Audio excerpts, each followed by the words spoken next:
What is going on, YouTube? It is Hey, it's Lou, and I am back again with another video tutorial. Today we're going to be killing two birds with one stone. I'm going to show you how to enable your Linux desktop system to recognize your Android HTC smartphone, as well as how to download and install the Android SDK. Now I'll go over all the features and benefits of the SDK, well, at least a few of them anyway. But first, let's go over the basics here. The system I'm working on today is Ubuntu 10.10, Maverick Meerkat. All of the instructions that I'm going to be sharing with you guys can be run on, obviously, Ubuntu 10.10. It can be run on Linux Mint. It can be run on any Ubuntu-based distro or even on Debian. Okay. Now, the next thing I need to mention is, if you're on a 64-bit system, you need to make sure you have the 32-bit libraries installed. Now, Ubuntu 10.10 has these 32-bit libraries installed out of the box, okay? At least on, the DVD install. I'm not quite sure on any of the other installs of Ubuntu, but the DVD install had them. Now, the way you're going to check to see if you actually have those installed in your computer is by running a command. Now I'm going to include all of these things that we're going to be doing today in the show notes, so you don't have to worry about feverishly writing these things down or taking notes. They're all going to be in the show notes. Okay, so you're going to type sudo apt-get install ia32-libs. Hit enter. Now, as you can see here, it says that there's nothing to be upgraded, nothing new to be installed. Now if you get the same message, that means you've already got the 32-bit libraries and you are good to go, so you don't have to worry about that. Now, if you don't have the 32-bit libraries installed, you're going to get a nice long list of packages, and it's going to give you a yes or no whether you want to install them. Select yes, hit enter, and install all those packages. Okay, as soon as those are all installed, that's all you have to do. There's no configuring, there's nothing else you have to do, so you're good to go. Okay, now, next thing we're going to do is we're going to go and download the Android SDK.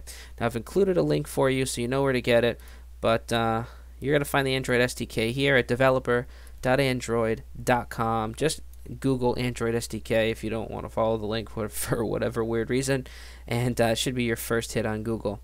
Now what we want is this right here where it says Linux i386. Okay, just select that link, download that. Now, I'm going to be putting the Android SDK in my home directory, okay? So all of the instructions today are going to be based on the fact that the Android SDK is going to be located in my home directory. You can put this wherever you'd like, and in fact, there's a few other ways that we could even go about putting certain things like ADB and putting it within our path so we don't have to actually CD inside the SDK and the SDK to run ADB, but I'm just going to show you guys a very basic install of the SDK. So what you're going to want to do now, once you get it out here on the desktop, is just go to extract here. We can get rid of this now. We don't really need this anymore. And I always just rename the SDK to very clever SDK.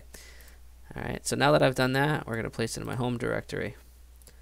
Okay, now what we need to do is ADB is no longer installed by default on the newer SDKs, okay? So in order to get it, we need to put ourselves within the SDK directory. We do that by typing cd sdk/tools. Okay, next, what you're going to want to do is execute the command /backspace and Android. Hit enter. Once you do that, it's going to bring this nice little Android SDK and AVD manager up.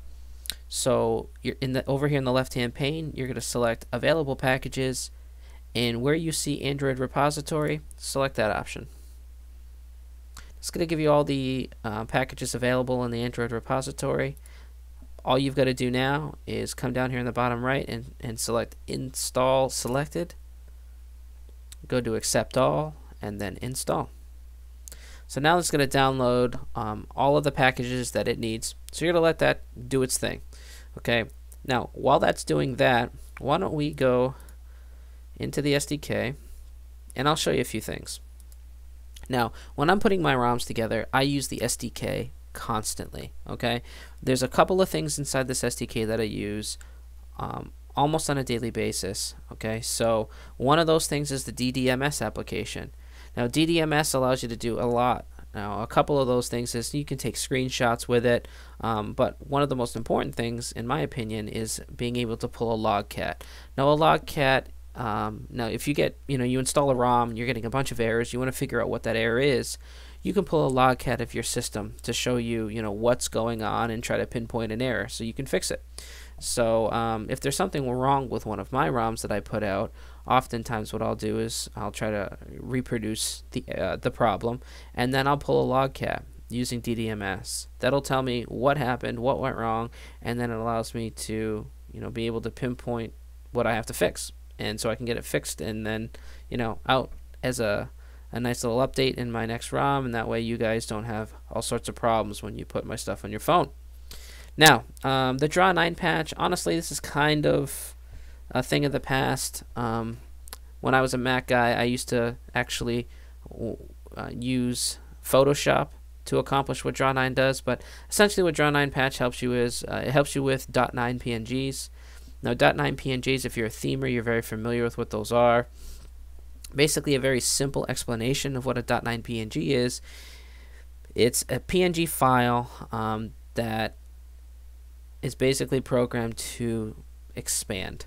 Okay, so for instance, when you select something, it'll tell the image to expand. Okay, now what you've got to do is when you're working with .9 PNGs, there's certain guides that have to be set. And that's a whole nother topic, but Draw 9 patch does that. You can use GIMP. I've used GIMP to actually work with .9 PNGs to create them, to edit them. So I don't really use Draw 9 patch, but that's what that's for. One of the things I use constantly is zip-align.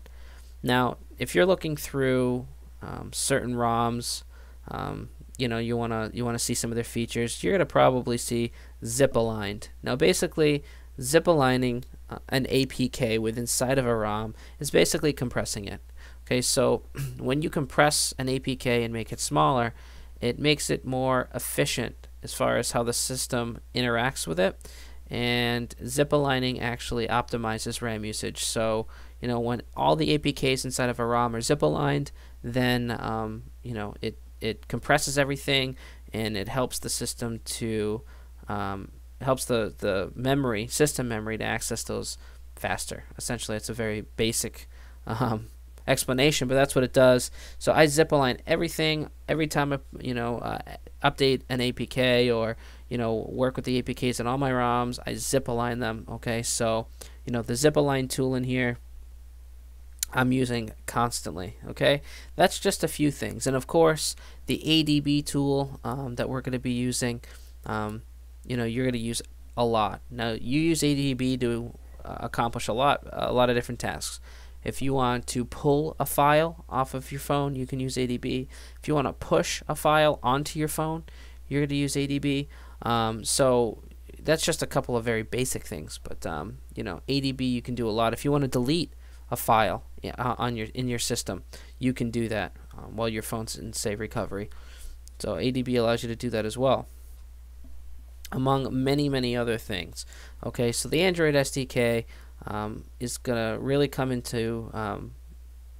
handy when if you want to put a ROM together for your own personal use, even if you don't plan on distributing out to the general community. The Android SDK can come in handy. And if you're like me and you just kind of like to tinker with things and see what's going on, then the Android SDK is going to help you to do that.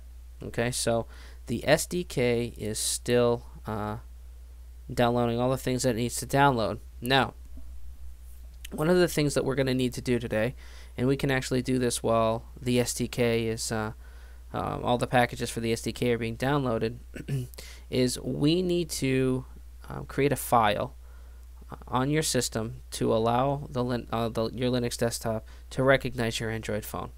Okay, so what we're going to do is we're going to go back into Terminal. And again, you can just copy and paste this outside of the right out of the show notes. Okay, so you don't have to worry about having to feverishly copy these things down as I say them. But what we want to do is we want to create a file in the etc udev rules.d directory, okay? And when we execute this particular command that I have here, what it's going to do is it's going to open up the text editor that I have here installed, which is gedit, and it's going to create a file called 51-android.rules in that particular directory, okay? So just copy that out of the show notes, hit enter. It's going to ask you for your password. As soon as you enter that in, gedit's going to pop up, and as you can see, the title of this document is 51-android.rules. Now, I mentioned in the title of the video that we're going to be looking at how to set up your Linux system to view an HTC phone. Now, if you can see here where it says mode equals, okay, let's see here. Now our packages for the SDK are downloading. You're going to get this message. It's going to say a package that depends on ADB has been updated. Do you want to restart ADB now? Just select yes.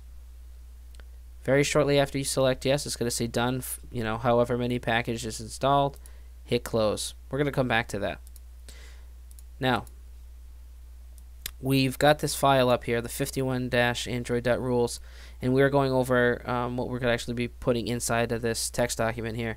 And this little section here, mode equals quotation 0666 quotation, that basically tells the system that that's the code that's needed for an HTC phone.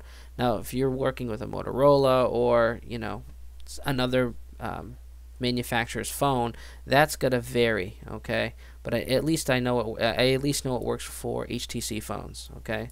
So what you're gonna do now is you're gonna copy, you're gonna paste that right inside here, and just hit save.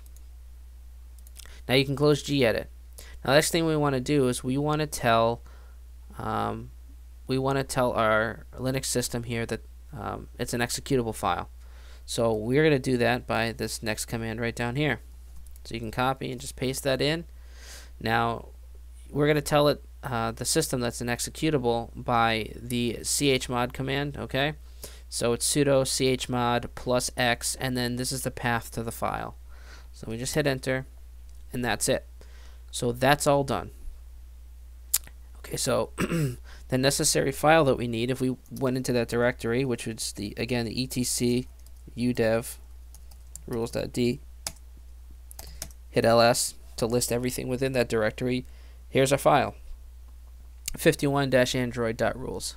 Okay, now if we executed this very same command here, again, it's going to bring up gedit, and there it is. There's the file that we created with the text inside. Okay, so that is good to go.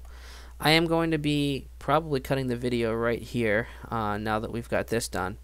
In part 2, we're going to finish setting up the Android SDK, and I'm going to show you how now that we've created this particular file and we've downloaded ADB, we can get your Android phone recognized by the Linux desktop. So we will see you in part 2.